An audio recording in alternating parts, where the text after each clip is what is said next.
కథాస్రవంతి పూల పరిమళం కథల సంపుటి నుండి ఓహో అలాగా కథ. రచన డాక్టర్ కొమ్మిశెట్టి మోహన్. వినిపిస్తున్నవారు పప్పు భోగారావు. డాక్టర్ కొమ్మిశెట్టి మోహన్ ప్రొద్దటూరు గ్రామంలో జూలై 10, 1948 సంవత్సరంలో జన్మించారు. తల్లిదండ్రులు శ్రీమతి కాంతమ్మ, శ్రీ కొమ్మిశెట్టి సుబ్బయ్య. విద్యాభ్యాసం అనిబిసెంట్ మున్సిపల్ హైస్కూల్ ప్రొద్దటూరు. విద్యార్హతలు MA Hindi, PhD, MA English, MEd, సాహిత్యరత్న, డిప్లొమా మలయాళం, పిహెచ్డి పరిశోధన విషయం తెలుగు से हिंदी में अनुवाद సమస్య విశ్లేషణ, ఎస్వి యూనివర్సిటీ తిరుపతి. వృత్తి 40 సంవత్సరాలు ఉపాధ్యాయ వృత్తిలో ఉండి 2006 జూలైలో హెడ్ మాస్టర్గా పదవీ విరమణ చేశారు. ప్రవృత్తి తెలుగు హిందీలలో రచన, అనువాదం, పత్రికల్లోనూ ఆకాశవాణి ద్వారా తెలుగులో 25 వరకు కథలు, వివిధ భారతీయ భాషల నుంచి దాదాపు 100 కథలు తెలుగులోకి అనువాదం, తెలుగు నుంచి హిందీలోకి దాదాపు 80 కథల అనువాదం చేశారు. తెలుగు హిందీ భాషలలో అనేక కథా సంకలనాలు, కవితా సంకలనాలు, నవలలు, పిల్లల కథలు, చారిత్రక వ్యాసాలు ప్రచురించారు. సత్కారాలు, సన్మానాలు: 1996లో ఉత్తమ ఉపాధ్యాయ అవార్డు, 2004లో డాక్టర్ బాలశౌరి రెడ్డి సమ్మాన్ పురస్కార్, 2009లో సిపి బ్రౌన్ పరిశోధనా కేంద్రం, యోగి వేమన విశ్వవిద్యాలయం కడప సంయుక్త సత్కారం, 2011లో మదనురే విశిష్ట హిందీ సేవా పురస్కార్ అనంతపురం, 2011లో రాష్ట్రీయ హిందీ పరిషత్ మీరట్ హిందీ భూషణ్ పురస్కార్, 2013లో భారతీయ వాంగ్మయ పీఠ్ కోల్కతా పత్రకార శిరోమణి సారస్వత సమ్మాన్ అవార్డు, 2015 సంవత్సరంలో ఢిల్లీ ఉత్సవ్ సందర్భంగా హిందీ అకాడమీ ఢిల్లీ వారు నిర్వహించిన భారతీయ కవితా బింబ సత్కారాలు అందుకున్నారు.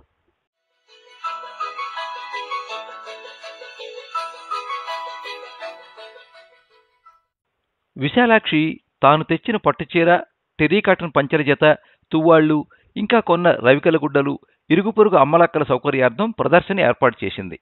వీధిలో ఏ ఒక్క ఇంటిలో కొత్త వస్తువులు దిగుమతి జరిగినా ఇలా అందరూ చుట్టూ చేరి వాటిని గురించి తమ అభిప్రాయాలు వెలుబుచ్చడం మామూలే. ఇప్పుడు కూడా అదే జరుగుతోంది. ఒకరు పట్టుచీర అంచును మెచ్చుకున్నారు, ఇంకొకరు అంచు బాగాలేదు కానీ చీర కొంగు బాగుందన్నారు. ఇంకొక ఆమె అన్నీ బాగానే ఉన్నాయి కానీ ఆ షాపు వాడు ధరలో మోసం చేశాడనంది. ఆ చీర 2500 కంటే ఎక్కువ చేయదని 3000 బిల్లు వేసాడంటే కనీసం 500 ఎక్కువని ఆమె వాదన. వారి మాటలు అలాగా సాగిపోతూనే ఉన్నాయి. మధ్యాహ్నం 2 గంటలకు భోజనాలు చేసి అన్నీ సర్దుకున్న తర్వాత మహిళలంతా అక్కడ సమావేశమయ్యారు. ఆ రోజు ఆదివారం కావడం వల్ల రాజశేఖర్ భోజనం ముగించి అలా నడుము వాల్చి ఏదో నవల చేతిలోకి తీసుకున్నాడు. కానీ అతనికి పుస్తకం మీద ధ్యాస నిలవలేదు. బయట మహిళల మాటలన్నీ స్పష్టంగా అతనికి వినిపిస్తూనే ఉన్నాయి. కొత్త బట్టలను గురించి అభిప్రాయాలు వెలుబుచ్చిన తర్వాత అందరూ ఏకగ్రీవంగా విశాలాక్షి ఔదార్యాన్ని, అత్తమామల పట్ల ఆమెకున్న భక్తి శ్రద్ధలను, అభిమానాన్ని మెచ్చుకుంటూ తీర్మానం ఆమోదించారు. రాజశేఖర్ నవ్వుకున్నాడు. ఈ కాలం తీరే అంతా మనిషి ఎదురుగా ఎంతో గొప్పగా పొగడ్తల వర్షం కురిపిస్తారు, ముఖం చాటుగా వెళ్ళి విమర్శిస్తుంటారు. ఎదుటి మనిషితో అవసరం ఉన్నా లేకున్నా ఎందుకు ముఖస్థుతి చేస్తారో అలాగే ఒక మనిషి మీద కోపం, శత్రుభావం ఉన్నా లేకున్నా ఎందుకు విమర్శిస్తారో అతనికి అంతుపట్టలేదు. ఈ అమలక్కలే తర్వాత చెవులు కొరుక్కుంటూ పోస్ట్ మార్టం చేసే డాక్టర్లా విశాలాక్షిని విమర్శిస్తారు. అవును, విశాలాక్షిని విమర్శిస్తారు. అతనికి తెలుసు.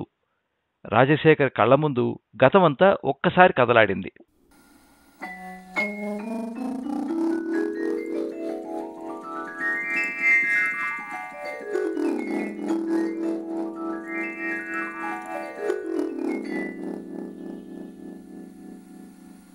రాజశేఖర్ ఉద్యోగంలో చేరి 5 సంవత్సరాలైంది. మామగారి పలుకుబడి వల్ల పెళ్ళైన 2 నెలల్లోనే అతనికి ఎలక్ట్రిసిటీ డిపార్ట్మెంట్లో అసిస్టెంట్ ఇంజనీర్ ఉద్యోగం వచ్చింది. వెంటనే ఉద్యోగంలో చేరి కాపురం పెట్టాడు. ఈ 5 ఏండ్లలో అమ్మా నాన్నలను రమ్మని ఎన్నిసార్లు పిలిచినా రాలేదు. తానే అప్పుడప్పుడు ఊరికి వెళ్ళి వాళ్లను పలకరించి వచ్చేవాడు. ఆ రోజు జానకిరామయ్య, అన్నపూర్ణమ్మ రిక్షా దిగి ఇంట్లోకి వచ్చారు. రాజశేఖరం అంతకుముందే ఆఫీసు నుండి వచ్చాడు. కనీసం రిటైర్ అయిన తర్వాతనైనా తన తల్లిదండ్రులు ఇక్కడికి రావడం రాజశేఖరానికి చాలా సంతోషంగా ఉంది. విశాలాక్షి అత్తమామలకు సమయానికి అన్నీ సమకూరుస్తూనే ఉంది. అయినా తాను ఒక పెద్ద బిజినెస్ మ్యాగ్నెట్ కూతురుననే అహం, ఒక ఇంజనీరు భార్యననే గర్వం ఆమె ప్రతి కదలికలోనూ కనిపించేవి. 4 ఏళ్ల బాబిగాడు తన తాతయ్య, నాయనమ్మల దగ్గర బాగా కలిసిపోయాడు. అమాయకంగా ముద్దుగా ఉండేవాడి మాటలు వింటూ వారిద్దరూ తన్మయత్వం చెందేవారు. కానీ విశాలాక్షి వాడిని వాళ్ళ దగ్గర ఎక్కువసేపు ఉండనిచ్చేది కాదు. చదువుకోమనో మరేదో సాకుతోనో వీలున్నంత వరకు వాళ్లకు దూరంగానే ఉంచాలని ప్రయత్నించేది. జానకిరామయ్య, అన్నపూర్ణమ్మలు ఇది గమనించకపోలేదు. అయినా పెద్దవాళ్ళు కదా, పెద్ద మనసుతో ఆ విషయాన్ని పెద్దగా పట్టించుకోలేదు. దీపావళి పండుగ 4 రోజులుందనగా రాజశేఖర్ ఇంట్లో వాళ్ళందరికీ కొత్త బట్టలు తెచ్చాడు. అన్నపూర్ణమ్మకు 1000 రూపాయల్లో మంచి నేత చీర తెచ్చాడు. జానకిరామయ్యకు టెరికాటన్ చొక్కా, పంచె తెచ్చాడు. ఆ రోజు రాత్రి విశాలాక్షి చిన్న సైజు యుద్ధాన్నే ప్రకటించింది. మీ అమ్మా నాన్న పడిచేవాళ్ళు అనుకున్నారా?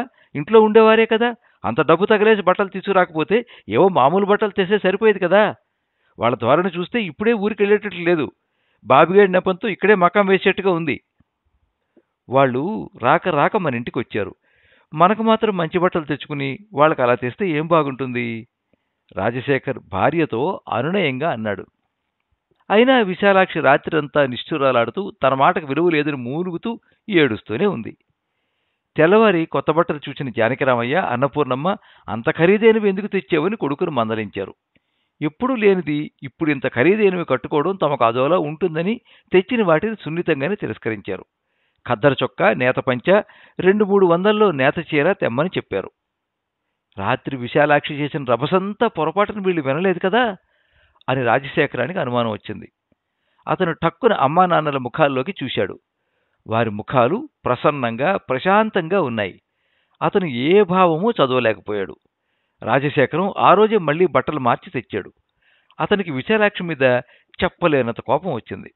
కానీ అమ్మా నాన్నల ఎదుట ఇంకా రభస చేయడం, అది వాళ్ల విషయంగానే తామిద్దరూ పోట్లాడుకోవడం వల్ల వారు కూడా బాధపడడం తప్ప ప్రయోజనం ఉండదని అతనికి తెలుసు. అందుకే విశాలాక్షిని ఏమీ అనలేక తన చేతకానితనానికి మనసులోనే సిగ్గుపడ్డాడు. తనను పెంచి పెద్ద చేసిన తల్లిదండ్రులకు మంచి బట్టలు కూడా తెచ్చివ్వలేని తన దౌర్భాగ్యానికి ఎంతో బాధపడ్డాడు. 3 ఆడపిల్లల తర్వాత జానకిరామయ్య దంపతులకు రాజశేఖరం ఒక్కడే కొడుకు. అందుకే వారు అతన్ని శక్తి ఉన్నంతలో ఎంతో మురిపంగా పెంచారు. అలాగని కూతుళ్లకు తక్కువ చేయలేదు. జానకిరామయ్య ఒక మామూలు ఎలిమెంటరీ స్కూల్ ఉపాధ్యాయునిగా ఉంటూనే 4 పిల్లల్ని తీర్చిదిద్దారు. 3 కూతుళ్లను టీచర్ ట్రైనింగ్ చదివించి ఉన్నంతలో కట్నం ఇచ్చి టీచర్లనే తెచ్చి వివాహాలు జరిపించారు. ఇప్పుడు వారి జీవితాలు సాఫీగా జరిగిపోతున్నాయి. రాజశేఖరాన్ని ఎంతో కష్టపడి ఇంజనీరింగ్ చదివించారు. ఆడపిల్లల పెళ్లిళ్లకు, అతని చదువులకు ఉన్న 4 ఎకరాల పొలాన్ని అమ్మేశారు. అన్నపూర్ణమ్మ కూడా ఎంతో పొదుపుగా సంసారం నడిపేది. తన సొంతానికి ఏదీ కావాలని తొందర పెట్టేది కాదు. ఏదైనా ముందు పిల్లలకి పెట్టిన తర్వాతే మిగిలింది తినేది. మిగలకపోయినా తిన్నంత తృప్తి పడేది. రాజశేఖరానికి ఇంకా తన చిన్నతనపు రోజులు గుర్తున్నాయి. పండుగొచ్చిందంటే తను కొత్త బట్టల కోసం మారాన్ చేసేవాడు. నాన్న ఉన్నంతలో అక్కయ్యలకి తనకి కొత్త బట్టలు తెచ్చేవాడు.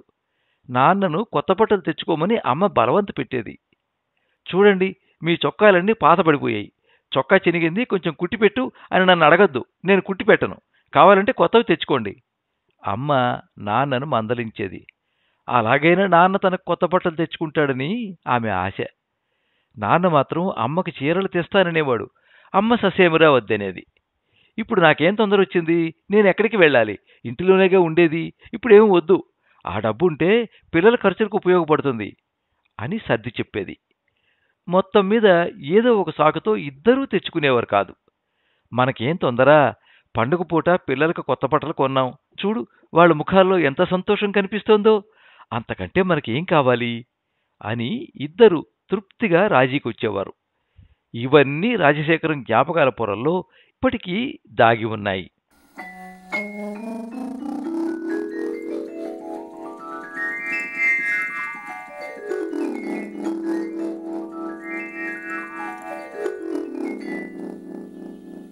ఏమండి, కాఫీ తీసుకోండి అన్న విశాలాక్షి పిలుపుతో జ్ఞాపకాల వలయంలోంచి టక్కును బయటపడ్డాడు రాజశేఖర్. ఎదురుగా గోడమీది గడియారంలో 4:30 కావస్తోంది. అప్పుడే 4:30 అయిందా? మహిళా సమావేశం ముగించి విశాలాక్షి అప్పుడే కాఫీతో వచ్చిందా అని రాజశేఖర్ ఆశ్చర్యపడ్డాడు. కాఫీ కప్పు అందుకుంటూ ఆమె కళ్ళలోకి చూశాడు. నిజంగా పేరుకు తగ్గట్టుగానే ఆమెవి విశాలమైన అందమైన కళ్ళే, సార్థక నామధేయ. కాని ఆమె మనసే విశాలం కాదు అనుకున్నాడు. ఏమిటి అలా కొత్తగా చూస్తున్నారు? విశాలాక్షి అడిగింది. రాజశేఖరం తొట్టుపడుతూ అబ్బే ఏమీ లేదు అన్నాడు. విశాలాక్షి వంటగదిలోకి వెళ్ళిపోయింది. రాజశేఖర్ మళ్లీ గతంలోకి వెళ్ళిపోయాడు.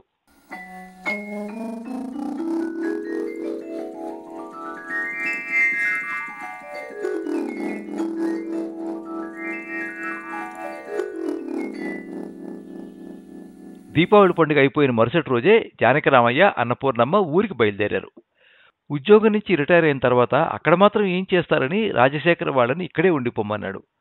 వాళ్ళు ఎటు ఉండేటట్లు లేరని దృఢపరుచుకున్న తర్వాత విశాలాక్షి కూడా అత్తమామలను ఉండిపోమ్మని బలవంత పెట్టింది. కానీ వారు కొడుకు, కోడల అభ్యర్థనను సున్నితంగానే త్రోసిపుచ్చారు. మొదటి నుంచి అలవాటు పడిన గ్రామంలోనే తనకు తోస్తుందని, అదీకాక ఊరు నుండి టూరిస్టు బస్సు 10 రోజుల పాటు తీర్థయాత్రలకు బయలుదేరుతుందని, తాము కూడా యాత్రలకు పోయి వస్తామని చెప్పారు. యాత్ర నుంచి వచ్చాక మళ్లీ ఒకసారి వస్తామని నచ్చ చెప్పి బయలుదేరారు. కానీ తర్వాతే ఊహించని ఘోరం జరిగిపోయింది. తీర్థయాత్రలకు బయలుదేరిన తన తల్లిదండ్రులకు అదే అంతిమయాత్ర అవుతుందని రాజశేఖర్ ఊహించలేదు. టూరిస్టు బస్సు యాక్సిడెంట్లో 2 చనిపోయారు. రాజశేఖర్ షాక్ తిన్నాడు. బరువు గుండెతో జరగవలసిన కార్యక్రమం అంతా జరిపించాడు.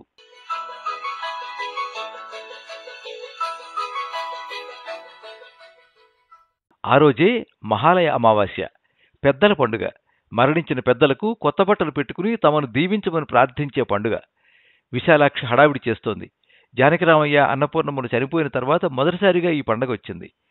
విశాలాక్షి తాను తెచ్చిన కొత్త పట్టుచీర, టెరికాటన్ పంచెల చేత దేవుని ముందు పెట్టి పూజ చేసింది.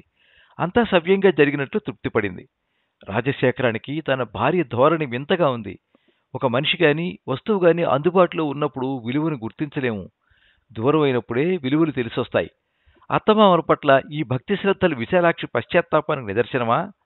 లేక వారు పగ సాధిస్తారేమోనని భయమా? పిరికితనమా? లేక బయట ప్రపంచానికి వారి పట్ల తన అభిమానం, ఆప్యాయత చాటుకోవడానికా? రాజశేఖర్ ఆలోచనల్లో పడ్డాడు. బాబిగాడు ఆ ఇంట్లో జరుగుతున్న హడావిడంతా గమనిస్తూనే ఉన్నాడు. వాని చిన్నారి మనసులో ఎన్నో సందేహాలు. అమ్మా, కొత్త బట్టలు దేవుని దగ్గర ఉంచాం కదా, అవి దేవుడు కట్టుకుంటాడా? విశాలాక్షి మురిపంగా కొడుకు తల నిమురుతూ అంది. లేదు బాబు, అవి మీ తాతయ్యకి, నాయనమ్మకి. బాబిగాడి సందేహం తీరలేదు. తాతయ్య, నానమ్మ లేరుగా, మరి వారెలా తీసుకుంటారు? వారు తీసుకెళ్లరు బాబు, వారు దేవుని దగ్గరికి వెళ్ళిపోయారు కదా. మనం వారికి బట్టలు పెట్టి పూజించితే సంతోషిస్తారు. మనల్ని ఆశీర్వదించి బాగా చూడమని దేవునికి చెప్తారు. తర్వాత ఈ బట్టలు మనమే కట్టుకోవచ్చు. అమ్మ మాటలు విన్న చిన్నారి బాబిగాడు అసలు రహస్యాన్ని ఛేదించిన వాడిలా కళ్ళు తిప్పుతూ అన్నాడు, ఓహో అలాగా. అక్కడే ఉండి అమ్మా కొడుకుల సంభాషణ వింటున్న రాజశేఖర్ ముఖం ఒక్కసారిగా ప్రసన్నమైంది. తను చేయలేని పనిని తన చిన్నారి కొడుకు సాధించాడన్నట్లు మెచ్చుకోలుగా చూశాడు. విశాలాక్షి కొరడా దెబ్బతిన్న దానిలా ఉలిక్కిపడింది. ఇదంతా తనకేమీ అర్థం కానట్లు అమాయకంగా అక్కడి నుంచి జారుకున్నాడు బాబిగాడు.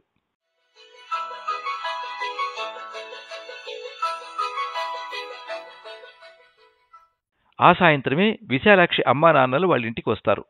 ఆ మరుసటి రోజే వెళ్లబోతున్నట్టు చెబుతారు. విశాలాక్షి వాళ్ళకి మంచి బట్టలే తెస్తుంది. రాజశేఖరానికి చూపిస్తుంది. వాటిని ఇవ్వడం తనకిష్టం లేదని చెబుతూ ఎందుకో మళ్లీ చెబుతాను అంటూనే బయటికి వెళ్ళిపోతాడు. విశాలాక్షి మొహం మాడిపోతుంది.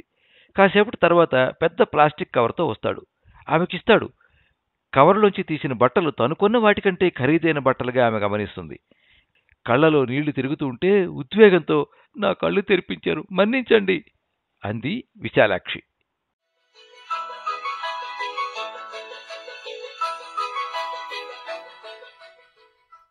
మీరింతవరకు ఓహో అలాగా కథ విన్నారు. రచన డాక్టర్ కొమ్మిశెట్టి మోహన్.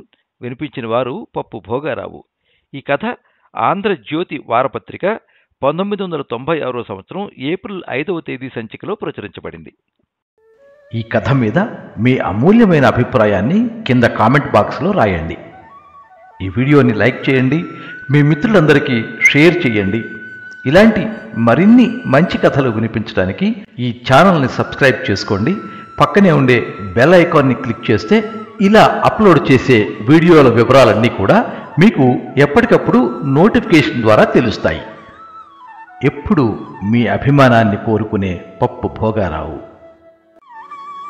సర్వే జనాః సుఖినో భవంతు. కథా స్రవంతి.